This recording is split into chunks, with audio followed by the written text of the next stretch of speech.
And even though it seems like the government has stopped shooting balloons down, everybody's talking about it. What the hell did they shoot down? We all know what was shot down over the Atlantic Ocean, slightly east of South Carolina. That was a Chinese spy balloon. The balloon itself was the size of a 747.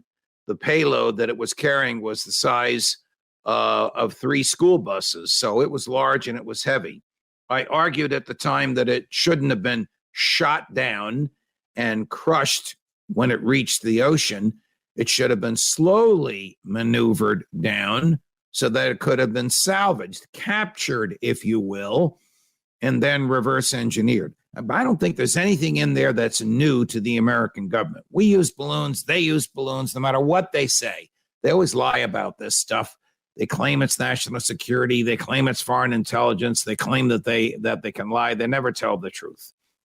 Mike Pompeo, when he was the head of the CIA, boasted that our job is to lie and steal and lie about both. They lie about stealing and then they lie about lying. Okay, I get that. I don't approve of it, but I get it.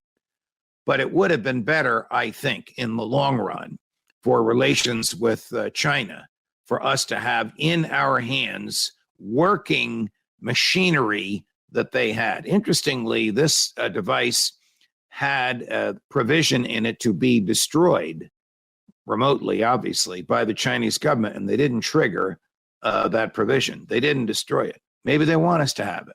Maybe if we reverse engineer it, it'll take us down a rabbit hole and mislead us. Who knows?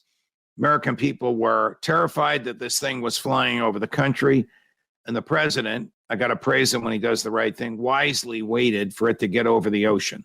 But I wouldn't have hit it with a missile. I would have hit it with a bullet, just enough to let the whatever is in the balloon, I don't know if they still use helium, to come out slowly. So this thing would slowly land on the ocean, and then we could have captured it. We'll see where it goes. In the meantime, the government cannot provide a rational explanation for the other 3 devices that it shot down. So it has stopped waiting and worrying about where these things are. It has stopped waiting for these things to get over water, although one of them was shot down over Lake Huron outside of Michigan. One was shot down in the Yukon, which is Canada, just east of Alaska. I don't remember where the other one was shot down, but the government won't tell us what they were or even where they are. I don't believe in government secrecy. I saw a picture of Senator Marco Rubio with a very pained look on his face as he was coming out of the government SCIF. The SCIF is the secret room where the CIA gives select members of Congress, not all, just maybe a dozen in different groups, reports on American intelligence and the dastardly deeds of American intelligence, like we're about to blow up the Nord Stream pipeline.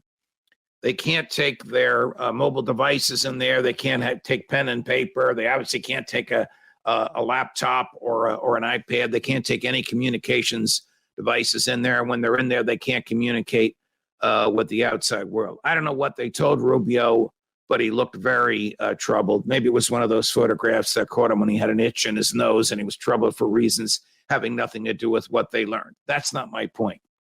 My point is we have a government that consists of representatives. The representatives are our eyes, ears, and votes in the government. They shouldn't know more than we do. Maybe it should even be the other way around. We have consented to them governing us. We should know what they know. Whatever the government knows, we know. Just like whatever the government owns, we should be able to own. When the government knows more and owns more, when the government has more weapons and when the government has more secrets, it makes us subservient. That's not the government that James Madison gave us.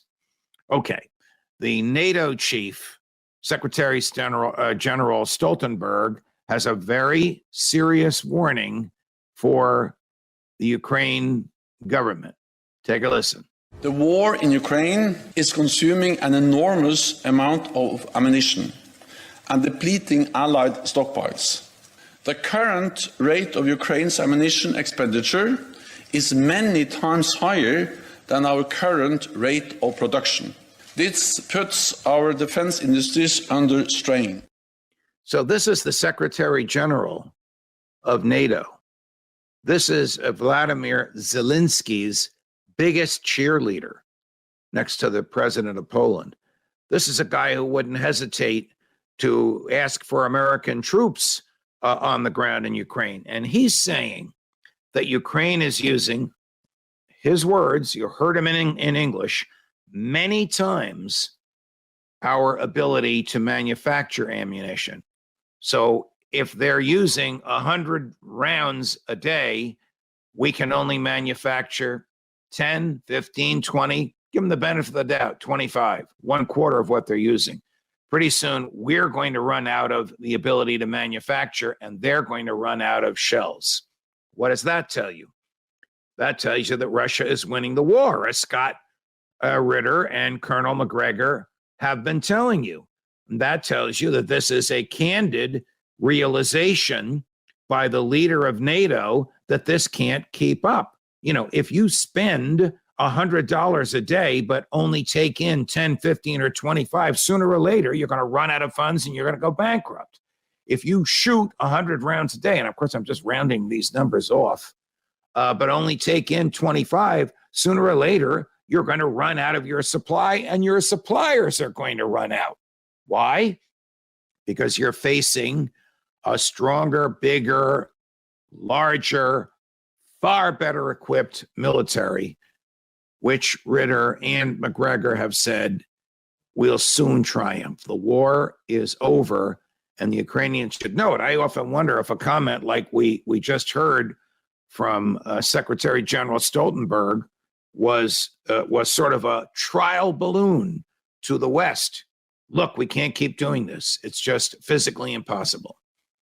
We'll see where it goes. Judging Freedom will continue to bring you, as best we can, both sides. I know a lot of you can't stand Matt Van Dyke. We just did a tape with him. If you're watching me now, the tape has already been posted. He's a cheerleader for the Ukrainians. He's a former, or he is a veteran. He's former United States Army Special Forces, now devoting his time in Ukraine to charitable purposes. He gives a pro-Ukraine view. In my view, there is no pro-Ukraine view. They're slaughtering innocents, Russian boys and Ukraine boys, and they should have recognized it a long time ago, and so should Joe Biden, but they haven't. Okay, my favorite friend in the Congress, Congressman Thomas Massie, Republican of Kentucky, really libertarian of Kentucky, has just introduced legislation to repeal the Department of Education. Congressman Massie, my hat is off to you. While you're at it, repeal the Department of Homeland Security as well. And I can think of even a half dozen other departments that you should repeal. But the Department of Education, which has about 4,000 bureaucrats running it, which is a relic of the Jimmy Carter presidency, has no business telling local departments of education how to run schools, even bad schools. Even when it tries to run bad schools like Baltimore, the recent testing showed that 23 public schools in the city of Baltimore, the kids can't add and subtract. That's with management by the federal Department of Education. Let's put aside the inefficiency of the feds managing anything. There is simply zero authority. This is Congressman Massie's argument and mine. There is zero authority in the Constitution for the federal Department of Education. It is simply another boondoggle. It is simply an opportunity for whatever party is in power to hire a bunch of its buddies as bureaucrats. And then, of course, of these 4,000 bureaucrats, there are about 3,500 that never change. Only 500 or so come in or out of power, depending upon who's in the White House. 3,500 stay. Professional educators, professional bureaucrats trying to tell local school boards how to do their job in an area nowhere authorized by the Constitution. Madison and even Alexander Hamilton, one of the founders who was the father of big government, would be flipping in their graves, so to speak, had they known what what the federal government is doing with education today. Well, my opinion on education, you've heard it, but I'll give it to you again. The government should have nothing whatsoever to do with it because one size fits all is doomed to fail. Even local education, unburdened by federal micromanagement, has guaranteed clients, the students, guaranteed income, tax dollars, guaranteed no competition. That is a recipe for failure. Schools should be private, just like McDonald's. You'll find schools on every street corner. You want your child to go to Princeton, send her to that school. You want your child to be an astronaut, send it to that school. You want your child to be a professional baseball player, to be an airline mechanic, to be an air condition repairman, send it to that, and that school, rather than one size fits all, doomed to fail with no competition. Competition will improve the product. And what else will be removed when we get the government out of the business of education? Indoctrination will be removed. All these fights over what kind of books are going to be in the library. They're going to have LGBT books in the library. Can the parents discuss sex change with 7-year-olds? All those arguments will be gone because you parents would be able to choose where your students go to school. And your taxes would be less because you wouldn't be paying for public schools. And competition would reduce the cost and improve the product. Oh, I once had a chat with the mayor of the small town in which I live, and I was complaining about the taxes. And I said, how about you in the next town over, which is called Lafayette, named after the Marquis de Lafayette, friend of Washington and of Jefferson during the American Revolution. How about if you and the mayor of Lafayette compete with each other for my tax dollars? Let's see who can provide better services at less cost. This conservative Republican pig farmer, who's the mayor of this town and has been for 40 years, looked at me and said, Judge, I love you, but I've never heard anything so communistic in my life. Communistic? It's pure capitalistic that governments should compete. But government is a monopoly. It's a monopoly on force in a geographic area, and it's terrified of competition. Eric Schmidt of Google fame is now working on AI for the military. Can you imagine, instead of sending real troops into battle, if we sent robots into battle? AI robots programmed for every conceivable thing that might happen on the battlefield. You know, before the American Civil War, battles were civilized. They weren't guerrilla tactics. It was one side's troops versus the other side's troops. They fought for 6 hours. At the end of the fighting, they picked up their dead. They buried the dead. Sometimes opposing generals or commanders of the troops would even have dinner together, and then they'd go back to fighting the next day. This goes back to city-states in Italy, and it was the way we fought the American Revolutionary War. And then a monster by the name of Abe Lincoln came along, and he directed his troops to shoot at and kill civilians. And for the first time in the history of the world, A, militaries targeted civilians, and B, militaries targeted civilians of their own country. Another story, another time on Lincoln, goes back to my argument about public schools, where students are indoctrinated to believe that Lincoln was a great man. He was a monster. But I give you this brief historical vision in order to place in a timely manner the argument of Eric Schmidt, to show how battles have changed. Schmidt, of course, wants to change them one step more so that there won't be any blood. There'll be a lot of money destroyed on that field, but there won't be any blood. I don't know how we decide who would win. I don't know what would happen when one team's robots destroyed the other teams. I don't know what would happen if all the robots destroyed each other. But it's creative thinking that may save innocent human life, and it's private investment. Keep the government out of an investment like this. It'll end up costing 100 times what it needs to cost. More as we get it. Well, the man who's sort of publicly appointed commissioner, who's the independent watchdog on surveillance, has done a study of the police forces across England and Wales and asked them where they get their camera equipment, body-worn cameras, drone camera systems, CCTV systems, where they have been sourced. And I'm afraid, if he is to be believed, there are some worrying trends. So they surveyed 43 police forces in England and Wales, 24 of which said they use CCTV cameras within their building made by one of 5 companies.